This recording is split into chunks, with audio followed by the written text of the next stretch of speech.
The next in chain is what children? Emergence of state from society. ध्यान से सुनिएगा। कभी आपने सुना है किसी के मुंह से बोलते हुए प्राण जाए पर वचन ना जाए? राम जी ने इस बात को सबसे पहले साबित किया था।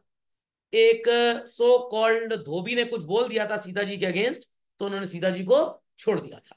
कुछ ऐसा नाटक हुआ था। देख लीजिएगा रामायण फिर से। महाभारत देख के राम जी को ना तलाशिएगा। तो मतलब ऐसा बोला जाता था कि उस समय जो सोसाइटी में लोग करते थे, जो मानते थे, वही कानून था भैया। Is that clear? Is that clear?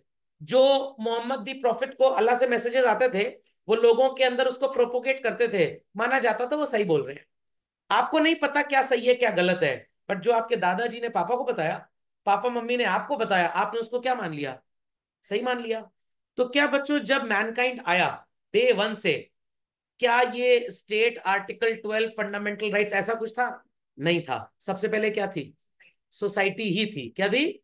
Society. कहीं माना गया कि भाई जो राजा बोलेगा वो सही होगा, कहीं माना जाएगा भाई जो प्रजा बोलेगी वो सही होगी। तो अगर मैं बात करूं गल्फ कंट्रीज की, यूएई के चिल्ड्रन, वहां पे इलेक्शन नहीं होता है। जो किंग फैमिली के लोग होते हैं उन्हीं को फाइनेंस मिनिस्टर, शिपिंग मिनिस्टर, ये सब बना दिया जाता है। But it is as good as democracy, as good as democracy. Dictatorship नहीं है। और एक वो पगलुआ है नॉर्थ कोरिया का, वो देखता है पार्लियामेंट को सोरस को गोली मार देता है। क्या नाम है? Kim Jong Un. उसका उन का गोला खो गया है, इसलिए वो पगलाया हुआ है। तो वहां पे भी इसी तरह का कॉन्सेप्ट है, बट वो प्योर डिक्टेटरशिप है। Is that clear? तो कौन सा स्टेट आपको अच्छा लगता है? इंडिया टाइप, गल्फ टाइप, या नॉर्थ कोरिया? इंडिया सही है सर। जुगाड़ पानी से पुलिस वाले भी 2 दिन छोड़ देते हैं कम से कम। तो emergence of state from society का मतलब क्या चिल्ड्रन? जनरली हम बोलते हैं हर वो चीज जो पॉलिटिकली ऑर्गेनाइज्ड हो वही स्टेट है। तो सोसाइटी भी many a time children is politically organised. Aristotle चाचू ने 384 322 बीसी में क्या बोला? Man is a social animal, man is a political animal. समझ में आ गया?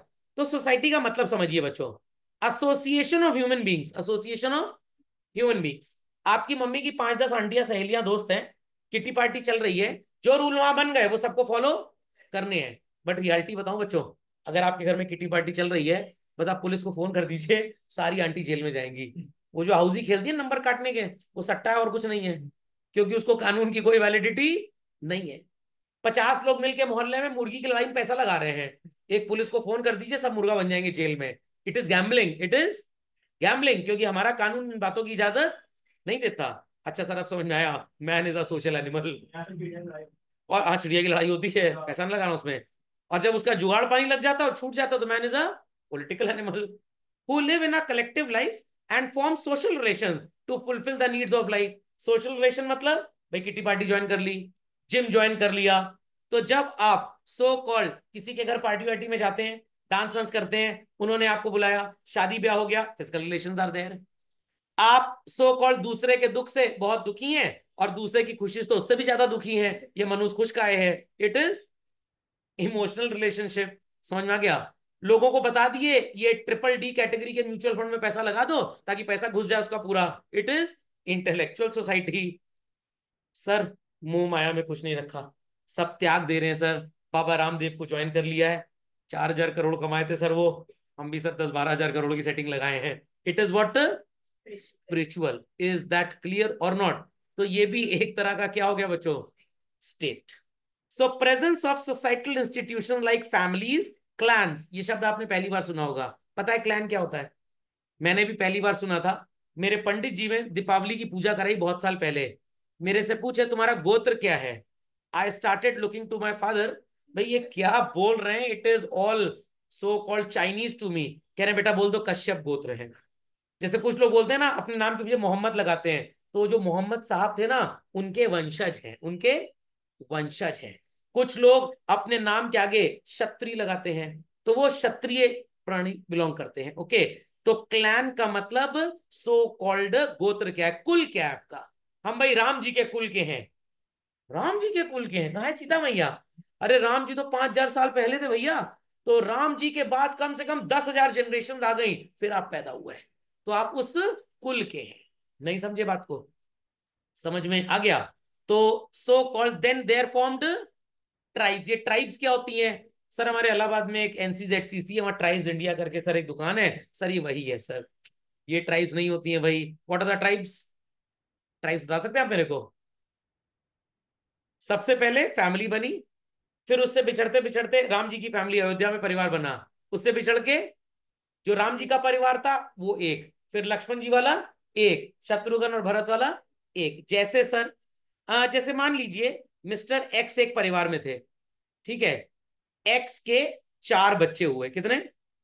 इनका नाम था X1, X2, X3 और X4। इन्होंने शादी की Y1, Y2, Y3, नहीं स्टैट्स का इंटरपोलेशन नहीं सिखा रहा हूं मैं आपको, Y4। अब इनका आगे परिवार बना, फिर इनके 3-4 बच्चे। Is that clear? तो बच्चों ये थी पहली फैमिली, ये फिर क्लैंस बन गए, फिर ये और आगे डिवाइड होते गए, डिवाइड होते गए। तो जैसे आप बोल सकते हैं पठान ये एक ट्राइब है, समझ में आ गया? शिया एक ट्राइब है, सुन्नी एक ट्राइब है। Sikhism could be called as a clan. एक उसमें नहंग सरदार होते हैं, जो पंजाबी होते हैं वो मोने सरदार होते हैं। These all are tribes basically. फिर लोगों ने अपने अपने गांव बना लिए। भाई तुम किस गांव को बिलोंग करते हो? जैसे आपने सुना होगा सो कॉल्ड काफी लोगों के नाम के आगे क्या लिखा होता है? राय। ये पता है क्या होते हैं बच्चों? ब्रिटिश गवर्नमेंट में कुछ लोगों को स्पेशली अपॉइंट किया गया था डिसीजन मेकिंग के लिए। लोग बोलते थे राय साहब है, व्हाट? राय साहब। कुछ लोगों को एक पर्टिकुलर जगह का बना दिया गया था लीडर, और उस सो कॉल्ड सोसाइटी के लोग अपने नाम के आगे शब्द यूज करते थे Chaudhary, what? Chaudhary. I had a very old student, she came from Dubai और इंडिया में सेटल हो गए, and she was a Muslim. तो उसके नाम क्या, चौधरी था। आई वॉज अमेज्ड कि भाई चौधरी कैसे हो सकता है। तो मैंने उससे बात पूछी, तो उसने बात मेरे को बताई कि सर जो हमारे दादाजी थे, गॉट इट क्लियर, वो ब्रिटिश रूल में तो उनको लीडर का सो कॉल्ड दिया गया था स्टेटस, तो वो चौधरी साहब बोलते थे उनको। ऐसे मेरे एक जानने वाले हैं बच्चों, उनके सर नेम में बख्शी लिखा हुआ है। तो मैं पापा से बोलता था क्या है, बख्श देते थे क्या लोगों को? पापा ने कहा हाँ। जो अंकल के दादाजी थे वो ब्रिटिश एरा में गवर्नमेंट ऑफिसर थे, और उनको किसी की सजा में रिलीफ देने का राइट था। जैसे प्रेसिडेंट सजा में रिलीफ देते ना, तो बोलते चलो बख्शी साहब क्या चलते हैं, वो सजा बख्श देंगे हमारी। तो ऐसे बोला था। लॉजिक समझ में आ गया? You must have heard the word बनिया। और आजकल के जाहिल गवार पता है बनिया क्या मतलब समझते हैं? नाम के आगे केसरवानी गुप्ता अग्रवाल लग गया तो बनिया, ये नहीं होता। Businessman community is called as Bania. Businessman community is called as Bania. So the word बनिया doesn't mean केसरवानी गुप्ता और this. It is businessman basically. तो अगर मेरे नाम के आगे मल्होत्रा लिखा है और मैं दुकान खोल के बैठ जाऊं, मैं भी बनिया हूं। मैं भी बनिया हूं, बट मैं रिलीजन कौन सा फॉलो करूंगा, फिर उसमें मैं पंजाबी बन जाऊंगा। तो बस ऐसे ही यहां पे भी चलता था। फिर रिलीजियस इंस्टीट्यूशंस फॉर्म हुए। रिलीजियस इंस्टीट्यूशन, बाबा राम रहीम का नाम सुना होगा। हाँ सर, गए थे जेल निपटाए। तो वो लोग अपनी एक कॉम बनाते थे, अपना एक ग्रुप बनाते थे। Is that clear? फिर उसके बाद आए एजुकेशनल इंस्टीट्यूशन, और लोगों की बुद्धि का संतुलन होना चालू हो गया। Understood everybody? फिर वर्क प्लेस इंस्टीट्यूशन आए।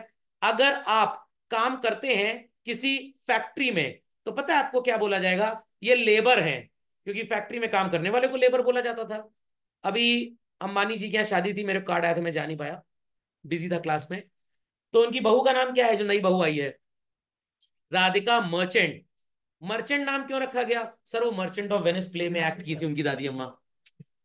उनके परिवार का बिजनेस था। What it clear? किसी भी चीज का बिजनेस, और जो लोग बिजनेस करते थे उनको मर्चेंट बोलते थे। क्या बोलते थे अंग्रेजी में? मर्चेंट। तो उनका रियल नाम मर्चेंट नहीं है। रियल कुछ रहे होंगे, गुप्ता अग्रवाल, सो कॉल मल्होत्रा चावला वगैरह, बट वो काम ऐसा करते थे इसलिए उनका नाम ये रख दिया गया।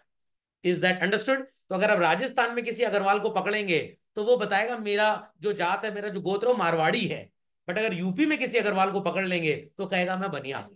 Is that clear? तो उस जमाने में आपके काम के हिसाब से आपकी जात डिफाइन की जाती थी। तो समबडी इज अ ब्राह्मण, समबडी इज अ पंडित, दोनों में फर्क होता है बच्चों। जो person of eminent exclusive knowledge और इंपॉर्टेंस होता है उसको क्या बोलते हैं? पंडित बोलते हैं। तो जरूरी नहीं जिसके नाम के आगे तिवारी और मिश्रा लगा पंडित हो गया वो ब्राह्मण होगा, वो पंडित नहीं होगा। तो पंडित कोई भी हो सकता है। एलिट एजुकेशन है आपके अंदर, आप बड़े ज्ञानी व्यक्ति हैं, तो you are a pandit basically. समझ में आई बात? समझ में आई बात? हाँ बोलिए बोलिए बोलिए। बोल सकते हैं आप इसको, बहुत वेरी डेफिनेशन है ना, तो मैं आपको एक फिक्स डेफिनेशन इसकी अभी दूंगा नहीं। ये डेफिनेशन आप खुद समझ जाएंगे। जैसे शेड्यूल कास्ट और शेड्यूल ट्राइब।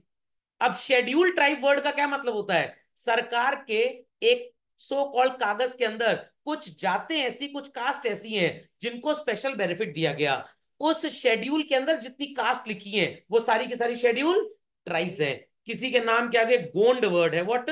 गोंड। बहुत ही बैकवर्ड एरिया से बेचारे आते हैं, इन्होंने पढ़ाई लिखाई भी अपने जीवन में नहीं देखी, दो वक्त का खाना भी इनको ठीक से नहीं मिल पाया, तो भैया इनको स्पेशल बेनिफिट मिलेगा। Is that understood? समझ में आ गई बात? चलिए, तो भाई सोसाइटी के कुछ बेसिस होते थे जो हमारे अगले लेक्चर का पार्ट होंगे।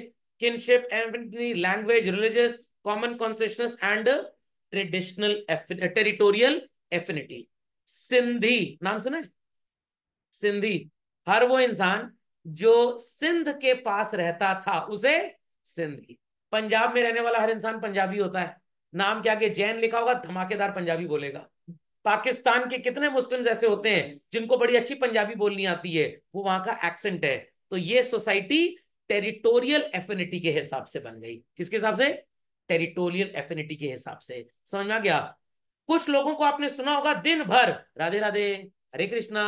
ये सोसाइटी बनी रिलीजियस एफिनिटी के बेसिस पे। मेरे टेनेंट है, व्हाट इट क्लियर, उनका सर नेम कृष्णा नहीं है। जब भी मैं उनसे फोन से बात करूंगा, हाँ लोग जी क्या हाल चाल है, राधे राधे, हरे कृष्णा। हरे कृष्णा क्यों बोलते हैं? क्योंकि वो उस रिलीजन को फॉलो करते हैं। समझ में आ गया? जैसे हम लोग किसी बोलेंगे जयराम जी की, जयराम जी की, कभी सुना है जय जीसस क्राइस्ट? सुना है? नहीं सुना?